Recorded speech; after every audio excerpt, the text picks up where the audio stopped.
L'olivier, abattu par le vent, couché sur l'arête, au bord du vide, avait émis par nécessité vitale un réseau de racines aériennes qui lui octroyait l'énergie de se cramponner à la pierraille, de pousser en rampant face à plus puissant que lui. Il veillait, dernier rempart, dernière sentinelle, en surplomb de ce sentier à pic, creusé par le ruissellement des larmes dans la falaise blanche. En bas, la mer écumait, grondait, la descente fut périlleuse. Les embruns nous aveuglaient. Nous fûmes contraints de nous réfugier dans une cavité rocheuse. Venu de nulle part, un goéland s'est posé près de nous.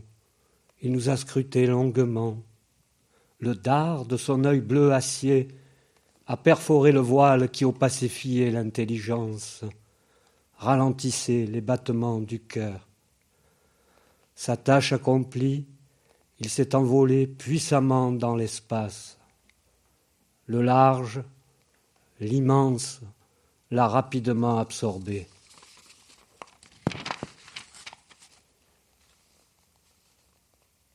Ils pénétrèrent dans le cœur du poème. Ils épousèrent ses battements. Ils irriguèrent de leur sang sa densité existentielle. Confiants au-delà de la raison, ils s'approchèrent trop près de cette lampe qui diffusait une lumière étincelante depuis sa niche de ténèbres. Le bord des ailes, dentelé par les brûlures, leur vol est devenu malaisé, gauche, saccadé. Cependant, la nostalgie a élu domicile dans leur nid. La nuit, elle se lève. Debout, elle clignote, émet des messages lumineux à destination des compagnons de voyage dans leur ronde orbitale autour du même soleil.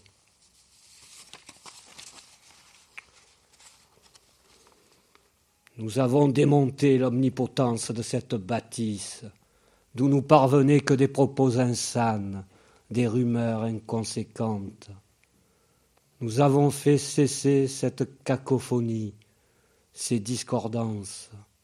Le silence rétabli, nous nous sommes fait plus légers qu'une plume, afin d'appréhender, par le truchement de l'âme, le chuchotis incessant de la source. Il nous arrivait de percevoir, comme un bruissement lointain, continu, quasi inaudible, dont nous éprouvions la prégnance, la présence. Une vibration susurrante investissait notre cerveau, qui intimait à notre main d'écrire, de témoigner, de donner figure à l'indicible.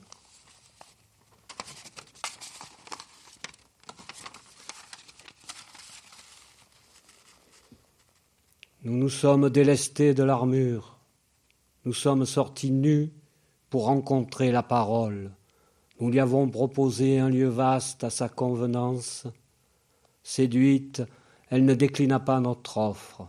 Elle accepta de partager notre table. Auto-embrasée, irradiante, elle exigeait que les moments vécus et partagés avec elle soient célébrés par une longue et silencieuse nuit de noces, faute de quoi elle s'étiolait, puis finissait par disparaître de nos bras, qui alors n'étreignaient plus que son absence.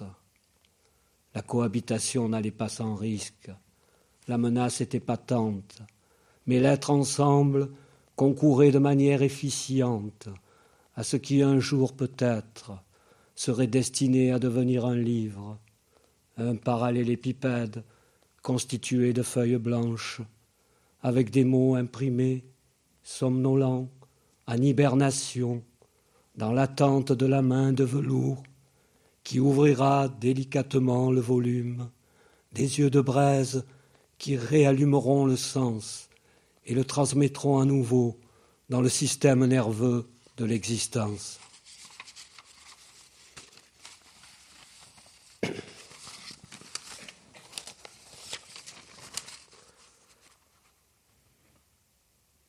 Elle n'était pas une associée inactive. Elle ne comptait pas sa peine, ni la nôtre d'ailleurs. Satisfaire à ses desiderata ne s'effectuait pas sans trituration douloureuse. Elle calcinait notre misère, réduisait l'homme de paille en cendres. Elle évacuait l'endroit de toute présence intempestive qui eût pu contrarier une nouvelle partirition. Indéniablement, elle présentait des affinités électives avec la rectitude. Leur union était prolifique. Elle les amenait à une reviviscence de l'une par l'autre. Ainsi recouvrait-elle une fonction originelle. Il était légitime qu'elle ne consentît plus à être confinée dans l'étouffoir, bloquée dans le mutisme. Derrière elle se profilait une étendue illimitée, vierge de toute profanation, innervée par une énergie vibratile que rien ne pouvait interrompre. Derrière la parole, une puissance insaisissable œuvrait, qui augurait d'une ère nouvelle, d'un départ imminent.